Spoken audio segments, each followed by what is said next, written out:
Hello, everyone. Thanks for rejoining me on this wonderful Programmers Week afternoon. For those of you who may have just tuned in, I'm Radu Susanu, and our next tech talk will teach us how to protect ourselves from phishing emails.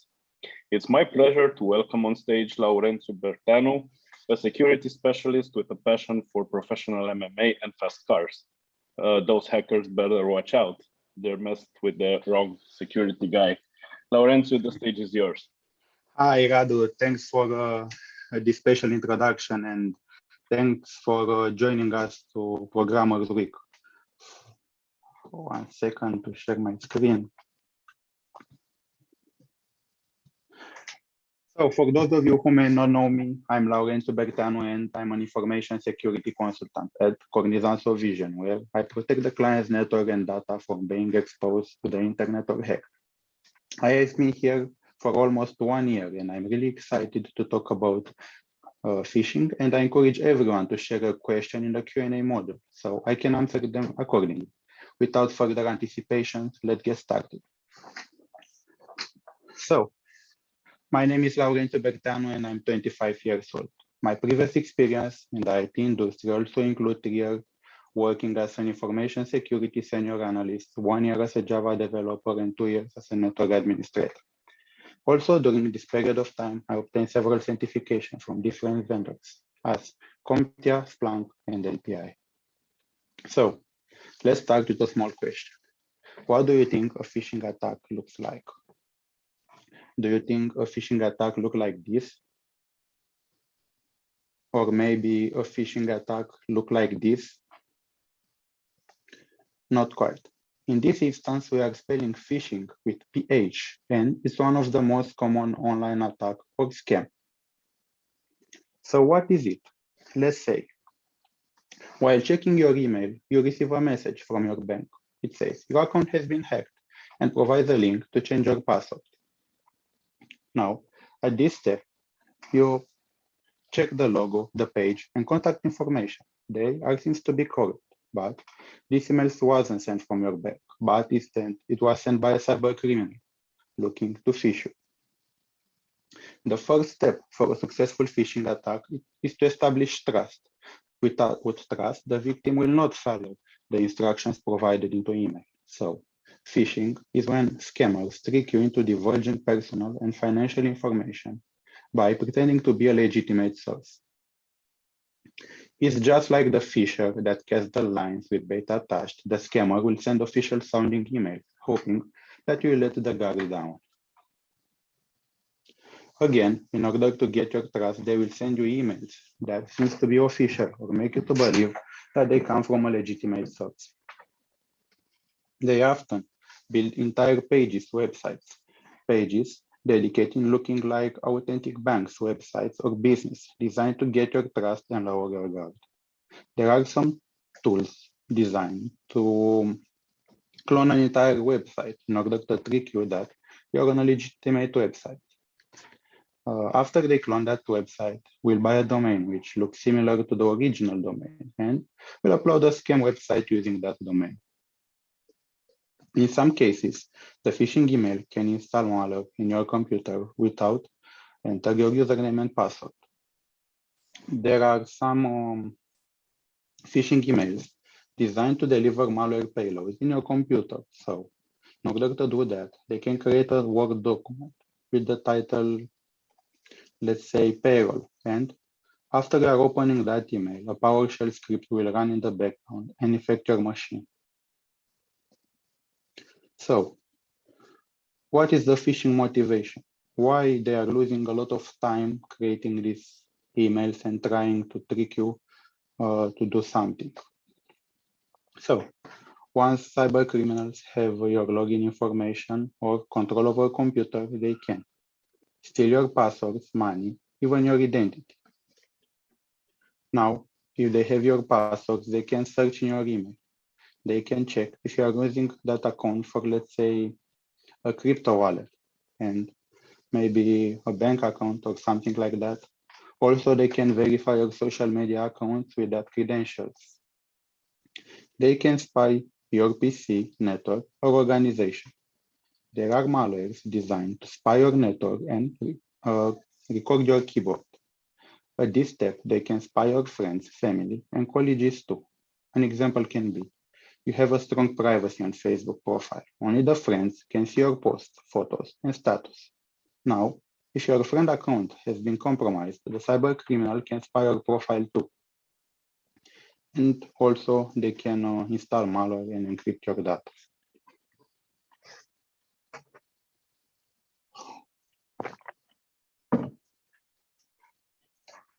Now, if you are thinking the phishing attacks are the worst, I will tell you something that is something worse, and it's called spearfishing. In a 2015 study, 97% of the people were unable to identify sophisticated phishing emails. I will ask you, how many of these people thought they are too smart to be fooled? Part of the problem is that many people don't realize how personalized a phishing can be. So, targeted attacks are called spearfishing, and they are geared towards you. Usually, the phisher will have some prior information on you taken from social media or online public records. If you remember the example from Phishing Motivation slide, the data collection was harder to do because it was an example with a person with well-made privacy settings. But if you are exposing your information to the public, your data will be more easy to be collected and used against you. They use this data to tailor an email which seems too specific to be a generic scam, and so is far more believable. In this case, an example can be, you are going with your family, let's say in Tenerife, and you are posting on Facebook a photo from the airplane. And when you're arriving to the hotel, we'll post again a photo near to the hotel. At this step, the scammer will know that you are in vacation and the hotel name. He can create a page that looks like the original hotel page. And after that, we'll send you an email to upload your ID in order to complete that check-in. Maybe they will send you an invoice too and a field to be completed with your card details.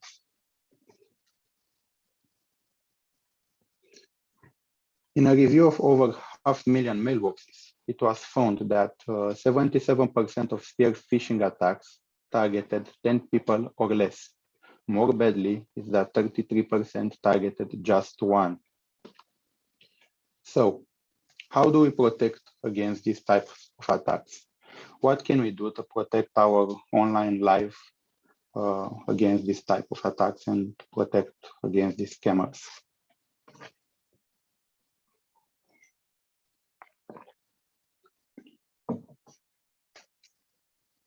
First, when you get an email, really check that it is what it says it is.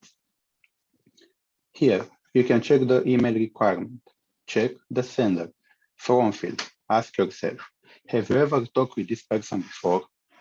Check the writing misspellings, hover over the links and check if you know that link. If you are going with your mouse over a link and try to hover over that link, you can see that in the left bottom corner is the full link in the web browser. Check if you know that link. Are you going usually on that link? Ask yourself these questions before making a decision. Never click on any links provided in an email. If someone wants to log in, go to their websites independently and log in from there. If you are still unsure, find a legitimate number and call the company involved and ask about that email. Customer security is a big deal. They won't be phased about asking a question like this. If you absolutely have to follow a link, triple check the URL of the website and make sure it matches with your login normally. Just saying a padlock is not enough. There are all kinds of tricks to fool, even with deep understanding of URL schemas. So you need to exercise this with extreme caution. Be aware that no legitimate bank, government agency, or business will send you an email requesting re-entering your private information Check for misspellings, grammar, and typos. Emails containing spelling mistakes are also good indicators of a phishing email. Most companies now use spell checking features in the email clients or web browsers to ensure their corporate communication maintain a professional appearance. Emails pretending to come from a professional source that contain spelling mistakes or grammar errors should be treated with suspicion.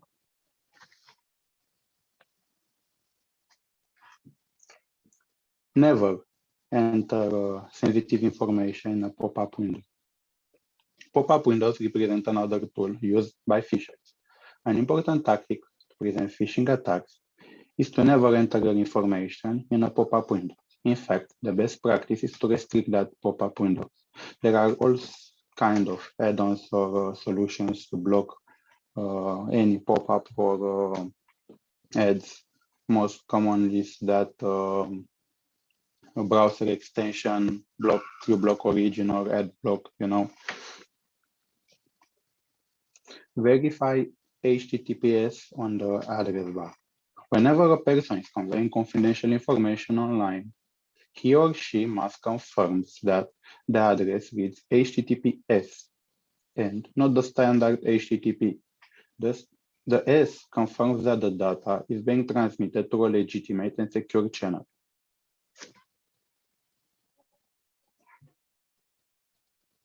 Emails insisting on an urgent action. Usually, this type of emails threatens a negative consequence if the action is not taken immediately. Targets are also willing to avoid the negative consequences that they will fail to study an email for indicators of compromise.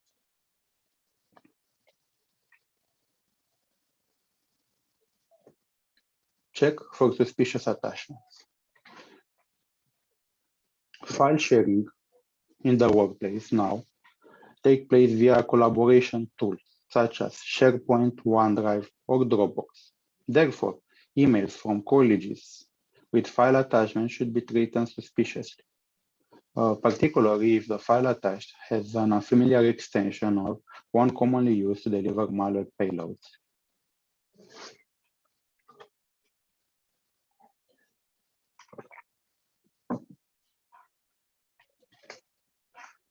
Emails that seems too good to be true. Targets to click a link or open an attachment with the promise that they will benefit by doing so. These emails should be flagged suspicious at once. Although keeping antivirus protection up to date might seem an obvious strategy, a surprising number of people will fail this very basic step. Therefore, maintaining a current antivirus protection is a first line of defense against phishing attacks.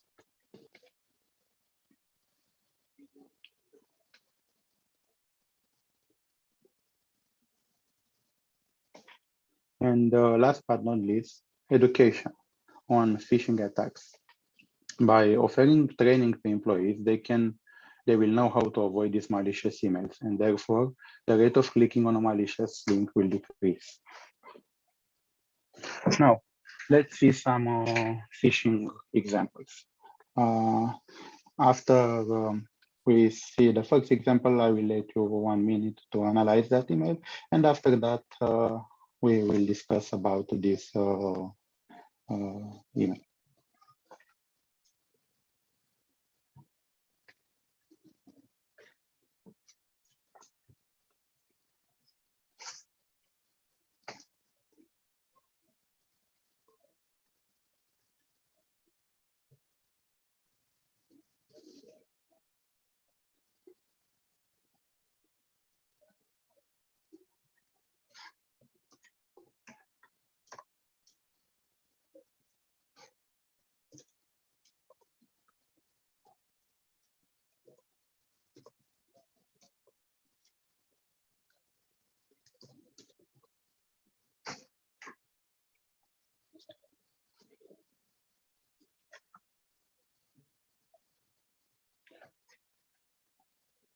So on the first example, we can see a request for a supposed shipping agent who is requesting to complete a form in order to deliver a parcel.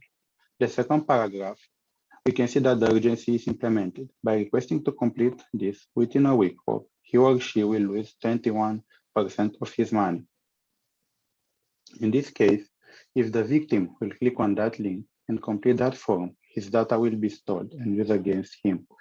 The best practice in this case is to call the delivery service from the website and ask about that order number.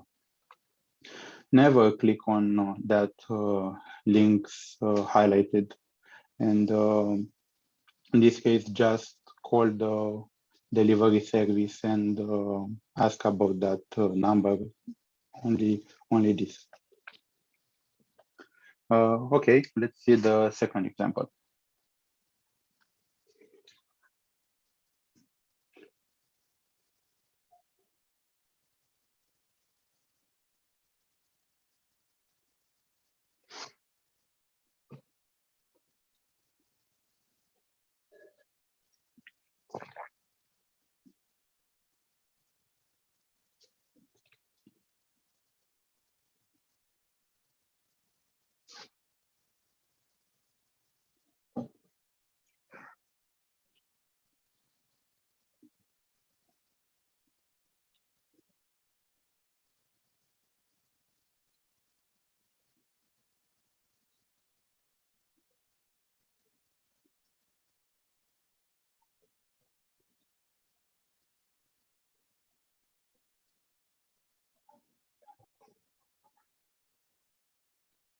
Okay, your password will expire in 1 day.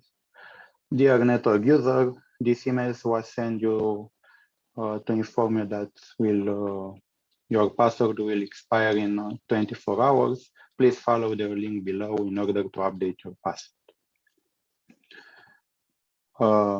On this example is the classical password expired phishing email, where you are informed to reset your password using that link provided in email.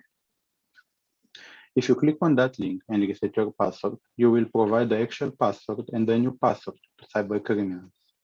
Best practice in this case is to go to a website from Google and check if you have to reset your password.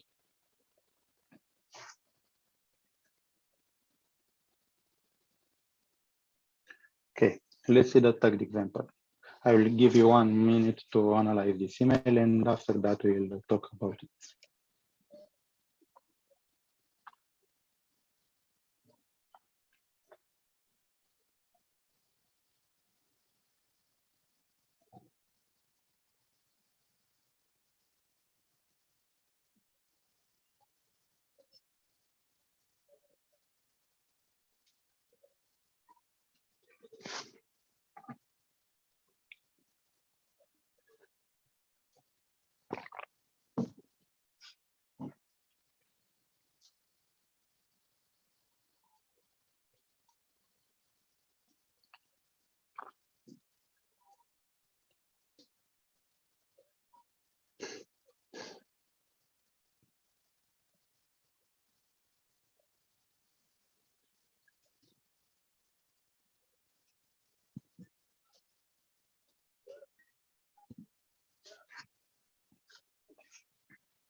So on the third example, the impostor tries to impersonate an agent from the National Security Department who is asking to perform a verification in some Apple service.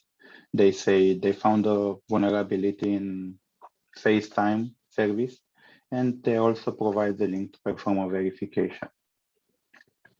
At this step, you can see that the link is not in clear text, as in the previous example. You can see here the link, it's a full link, and you can see clearly the link. But in this example, the link is under the FaceTime verification button. In this type, you can see this link. If you are hovering with mouse over the FaceTime verification button, the link will appear in the left corner on the website. You can also see that in the bottom left, the urgency is called. This website will expire in 72 hours. Best practice in this case is to go to that website from Google and check if you need to perform that verification. If you can find something related, you can also call Apple and ask about this vulnerability, or you simply check on Google if this vulnerability really exists and you need to perform that verification. As I said, never click on any links provided. Here you can ask if you know that sender, have you talked with this person before? It's related to your services. Do you have an Apple phone? Ask yourself this type of questions. Okay. Again, I will let you 1 minute to analyze this email, and after that we can speak about it.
So, final example comes when I was making this presentation. On 30 August around 4 p.m., I received an email from the alleged PayPal who is requesting me to confirm my identity because my account has been logged due to suspicious activity. If you're paying attention to the from field, you can see that the emails come from a suspicious address. And if you're hovering over the login button, you can see that the link in the left corner also indicates a suspicious link. In this case, I'm hovering over the login to PayPal button, and in my left corner of the browser, I have this link. If you pay attention, it's nothing related to the PayPal. PayPal will send anytime emails from their domain. Also, if you are looking to the sender from field, you can see that it's at intel.com. And first, it's a suspicious name and numbers. And, you know, on this instance, I marked this email as spam and I delete. If you can recognize this indicator of compromise, best practice is to go to PayPal and check if your account has been locked. Never click on this type of links, never reply, just delete them if you can recognize it. If you can't recognize this type of emails, just go to the PayPal and check if your account is still working, or you can also speak with the customer service and so on. Again, thank you for your time. And if you have any questions, feel free to put in the Q&A module so I can answer them accordingly. Hey, Laurentiu, thank you for your great presentation. I do think I have some questions. Okay. And I was wondering if, for example, I become aware that my personal email account has been compromised. What can I do from there on? What can you do if you think that your account has been compromised, guys? So, first step is to change your password. This is the first step. When you are using passwords for all your online platforms, it's very probably that if your password was compromised, all of your online accounts will be compromised too. So If you have suspicions that one of your account has been compromised, you can change. You should change the password for all the services, not only that services. And always using MFA is the second layer of defense, because if someone can guess your password and or you are a victim of a phishing, uh, when they will try to log in using your password, they can finish this process because it will be asked to MFA. Maybe MFA could be a Google Authenticator, an RSA token, an SMS, and so on. Okay, that's pretty cool. So is phishing done only through email? What can you repeat? Is phishing done only through email? No. Phishing is not done only by email. Scammers also utilize a lot of methods such as phone calls, SMS text, and social media sites to trick you and give sensitive information and confidential information.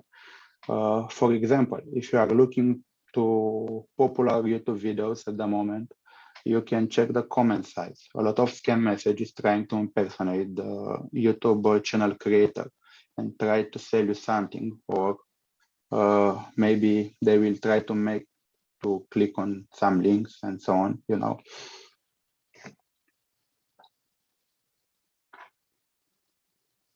Okay. Also, I was wondering what type of information should we protect? Like, we do need to protect every piece of information, or just personal identification related information, I don't know, car numbers, bank accounts, let's see, national IDs, something like that, or we should be prepared for everything, like to protect every piece of information?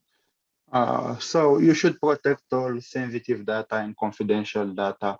Maybe you should protect what is important for you especially, and also you should protect what's important for your organization too.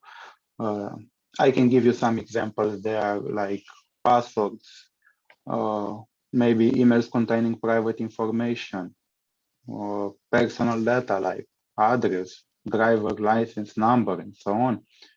Speaking financial, you should protect your credit card number, bank information, uh, and you know, university data is student information, employee student information. Some research. Do you have some research in some domain? That data should be protected as well.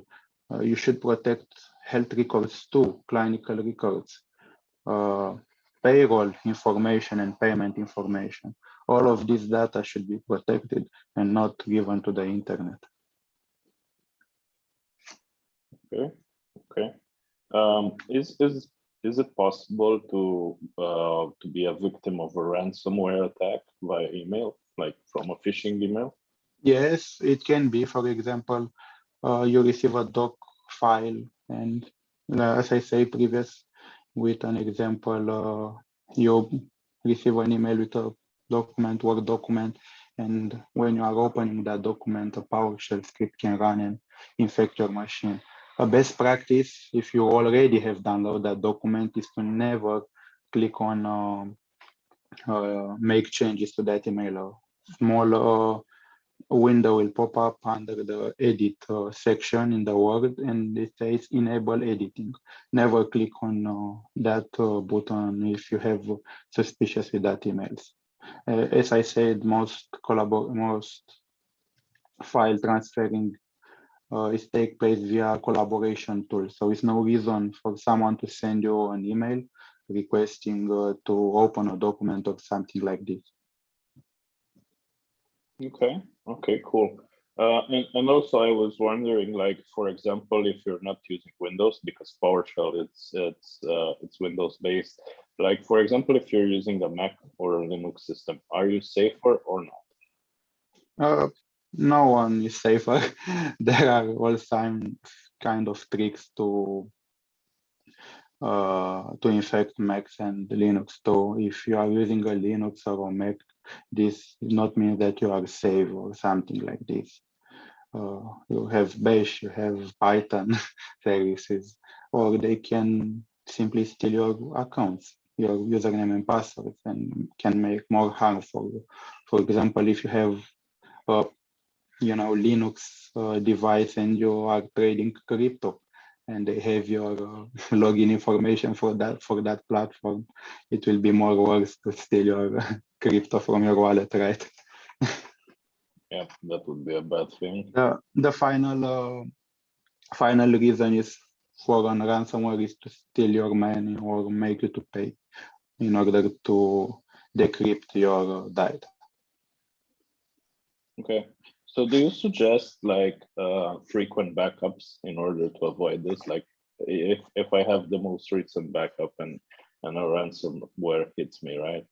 I can just restore it from back, right? And wipe the backup in this case, if you are already infected, is the best solution. Never pay for a ransom, even if you have a lot of value information. It's not guaranteed that they will restore your data. And yeah, the backup is the first line of defense when you are already infected. But a good ransomware can infect that backup too, can encrypt that backup too. So you should make that backup, for example, on a cloud. Never backup your files locally. Can you do this on a personal hard drive that is not connected to your laptop or PC? But never make your backup on the local desktop if you're willing to protect against ransomware attacks. Okay.